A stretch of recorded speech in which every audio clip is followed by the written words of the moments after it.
नाम में ही सीता जी का नाम रखा गया हो और भगवान राम जी का नाम रखा गया हो, स्वयं उपस्थित न हो, तो इससे बड़ा दुर्भाग्य की बात नहीं हो सकती। भारत को विश्व गुरु के रूप में हमें स्थापित करना है। अयोध्या का विमानतल का लोकार्पण प्रधानमंत्री नरेंद्र मोदी जी के कर कमलों के द्वारा कल होने जा रहा है। ये केवल अयोध्या के लिए एक महत्वपूर्ण तिथि नहीं है, केवल उत्तर प्रदेश के लिए महत्वपूर्ण तिथि नहीं है, केवल संपूर्ण भारतवर्ष के लिए महत्वपूर्ण तिथि नहीं है, लेकिन ये अतिशयोक्ति नहीं होगी अगर मैं कहूं कि संपूर्ण विश्व के लिए एक महत्वपूर्ण तिथि है। भगवान पुरुषोत्तम राम की जन्मभूमि में आवागमन की सुविधा उपलब्ध हो पाए, ये हम सब लोगों की एक जिज्ञासा थी। प्रधानमंत्री जी का एक स्वयं का एक संकल्प था कि अति आधुनिक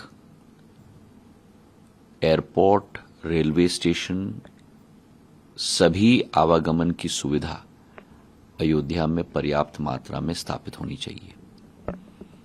जब आप कल उपस्थित होंगे तो आप स्वयं देखेंगे कि जहां एयरपोर्ट के अंदर, विमानतल के अंदर अति आधुनिक व्यवस्था उपलब्ध है, वहीं उस विमानतल का संपूर्ण आकार पुरानी वास्तुकला, पुरानी मंदिर की संस्कृति, मंदिर का आर्किटेक्चर के आधार पर पूर्ण रूप से किया गया है। अंदर के द्वार में और संपूर्ण अंदरूनी क्षेत्र में मर्यादा पुरुषोत्तम भगवान श्री राम की पूर्ण जीवन की अलग अलग शैलियां, भारतीय कला और संस्कृति और क्षमता के आधार पर अलग अलग दृश्य में दिखाई गई हैं।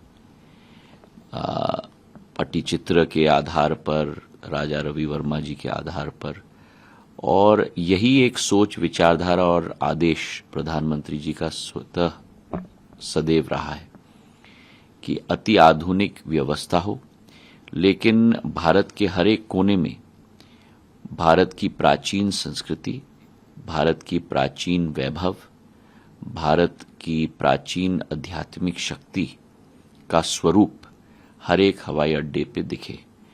और उसी कल्पना को और उसी संकल्प को पूरा करने के लिए हमारी कोशिश रही है। सर, अयोध्या कैसे विश्व से जुड़ेगा? क्या हम इसकी कल्पना करें कि जल्दी वो इंटरनेशनल एयरपोर्ट का दर्जा भी मिले उसे? पूर्ण निर्णय कैबिनेट के द्वारा लिया जा रहा है और मैं आपको आश्वस्त करता हूं कि पूर्ण सुविधा अयोध्या को जरूर मिलेगी। वर्तमान में 6,500 स्क्वायर मीटर की क्षेत्रफल में ये एयरपोर्ट बना हुआ है। करीब 13 से 15 एप्रन है एयरपोर्ट प्लेन्स के लिए। हर तरीके का विमान, एयरबस A321, बोइंग 737 वहां उतर पाएगा। द्वितीय भाग में इस रनवे को भी हम आगे जाके बढ़ाने वाले हैं ताकि बड़े विमान भी यहाँ आ पाएं। जहां वर्तमान में 6,500 स्क्वायर मीटर का एयरपोर्ट बन चुका है, द्वितीय भाग में हम लोगों की कल्पना है कि 50,000 स्क्वायर मीटर का एयरपोर्ट टर्मिनल बने, मतलब कि 5 लाख स्क्वायर फुट का एयरपोर्ट का टर्मिनल बने। तो ये संभावनाएं हैं अयोध्या के लिए।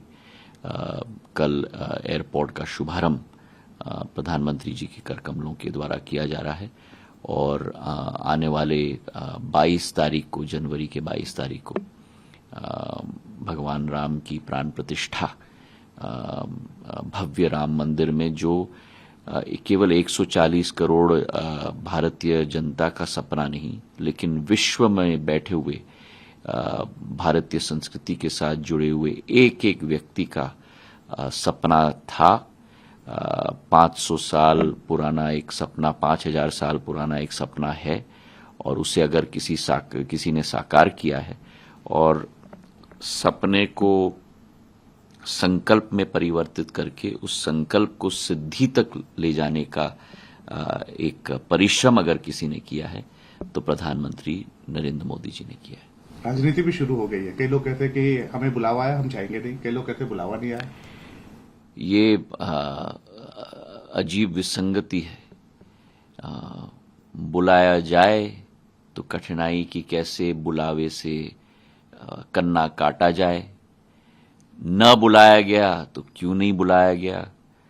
और मुझे तो ये आश्चर्य लग रहा है कि जहां भारत की भव्यता प्रधानमंत्री जी के अथक प्रयास और परिश्रम के आधार पर विश्व पटल पर भारत एक नक्षत्र की तरह उभर रहा है, वहीं भारत के अंदर ऐसे तत्व हैं जो भारत को छोटे दिखाने में लगे हुए हैं। जिनका मन छोटा हो, जिनकी सोच छोटी हो, उनको विस्तृतीकरण के बारे में हम पाठ नहीं सिखा सकते, लेकिन शायद आने वाले दिनों में अप्रैल और मई के माह में देश की जनता विस्तृतीकरण की पाठ उन्हें सिखा देगी।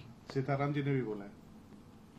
मुझे तो आश्चर्य है, क्योंकि जिनके नाम में ही, और प्रफुल्लता से मैं कहता हूं, जिनके नाम में ही सीता जी का नाम रखा गया हो और भगवान राम जी का नाम रखा गया हो, वो स्वयं उपस्थित न हो, तो इससे बड़ा दुर्भाग्य की बात नहीं हो सकती।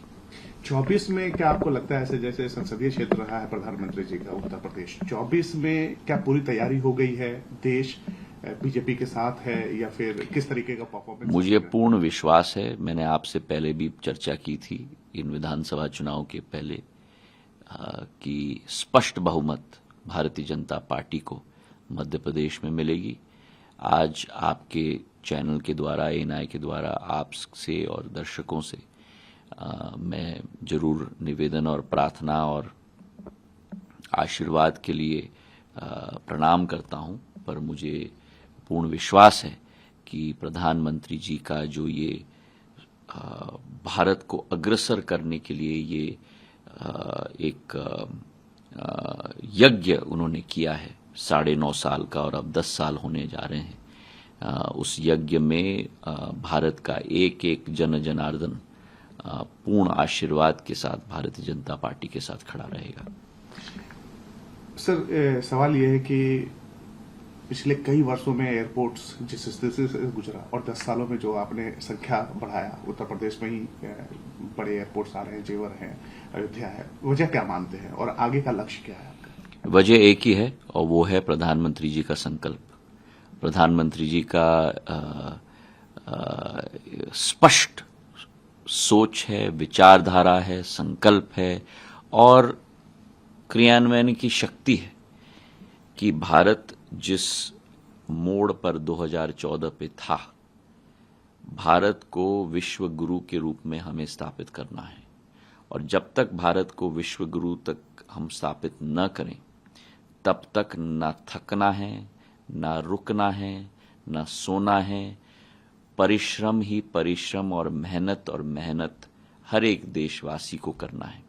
और उसी संकल्प के साथ जहां उत्तर प्रदेश में केवल 6 एयरपोर्ट्स थे, आज 9 एयरपोर्ट हैं, कल 10वां एयरपोर्ट शुरू हो जाएगा और आने वाले 1 साल के अंदर 10 एयरपोर्ट से उत्तर प्रदेश में 19 एयरपोर्ट बनने जा रहे हैं। अगले 2 महीने के अंदर ही 5 अतिरिक्त एयरपोर्ट आजमगढ़, अलीगढ़, मुरादाबाद, श्रावस्ती और चित्रकूट एक साथ में उसका उद्घाटन किया जाएगा।